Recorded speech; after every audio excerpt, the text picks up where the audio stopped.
Kakayanin ba natin maulang umaga mga kapuso? Kaya alam nyo na sabaw-sabaw tayo ngayon. Pero baka nagtataka kayo, nasaan ang sabaw dito? Saan nga ba? Eto po kasi. Wow! Teka, nandito Go, sa loob. ate. Uy, mainit po.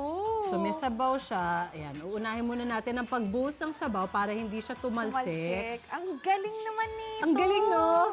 Tapos sinigang siya. Ayun. Wow! Tapos, Ayun na yung hipon. Ang sarap. Ako, ate, Good. di ba, nandito na rin naman siya. Oo. Hindi ko na yung bubuhos. diretso ko na. Cheers! Lalago kayo. Woo! Cheers! Di ba? Pero grabe, kakaibang sabaw to, ate. Actually nga. Pwede mong direktahin dito, Pwede. ah. At Why ang not? tawag po dito pala ay binulo.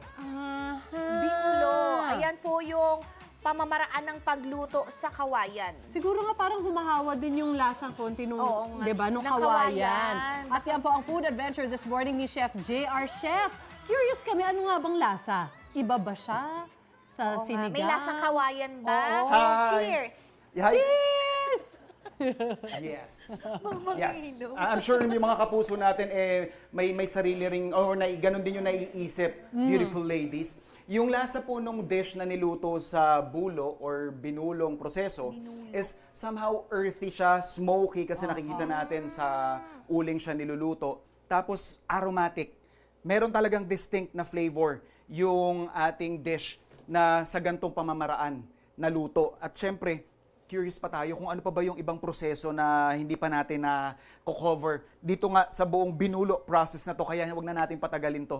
Atin ang tawagin ang founder at owner nung restaurant na pinuntahan natin dito po sa Clark, Pampanga, si Ma'am Maricarda, ever dashing, ang ating friend. Hello, good morning po sa inyo lahat. Ma'am, good morning, Morning. po. Yung mga kapuso natin is very curious na binulo po yung prosesong pinili ninyo sa isang modern na kusina, ano? Yes. Bakit po ninyo naisip na mag-offer ng ganito?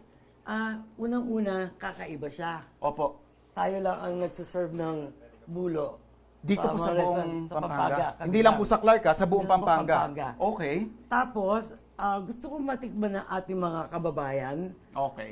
Ito ang luto ng mga Aita. Oh. It originated from the Aita. At the same time, matutulungan natin yung mga Aita na meron silang income. Dahil ito po mga bulo na to, Ayan. galing pa po to sa bundok. So sa kanila nyo po ito sinasource? Sinusource natin ito, galing sa bundok. From the mountains, ibinababa po nila to.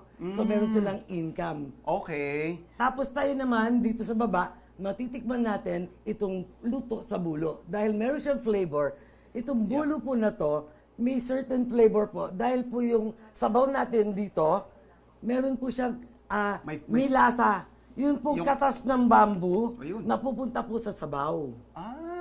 Okay, So, which makes sense.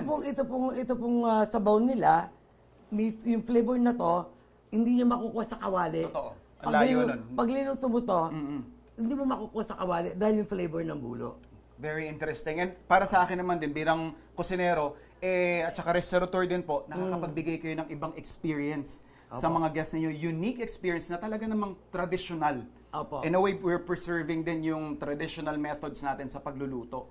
So, Ma'am Maricar, ano po yung dish na isa sa mga sinuserve nyo dito? Isa sa mga dish, ito yung most popular namin, yung ulang. Ulang. Saan po sinusource ang ulang natin, ma'am? Itong ulang na to, galing to sa Pampanga River. Yan. Local Hindi pa. to kinikulture. Inuhuli po to sa Pampanga River. Wild po ito. Wild to. Okay. Ayan siya. Ilalagay ko na po Ilalagay ito. mo dito sa bulo. Isisiksik natin siya dyan. Oo.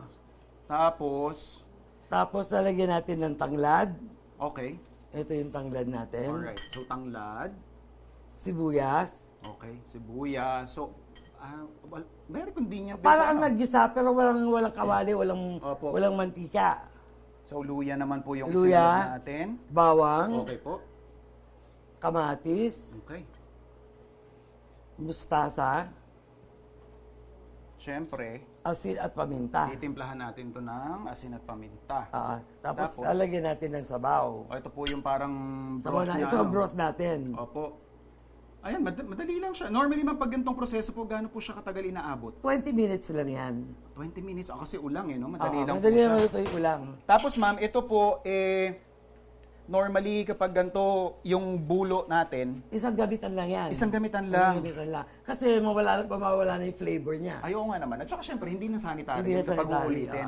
So, after 20 minutes, ito po yung ating Magiging product. finished product.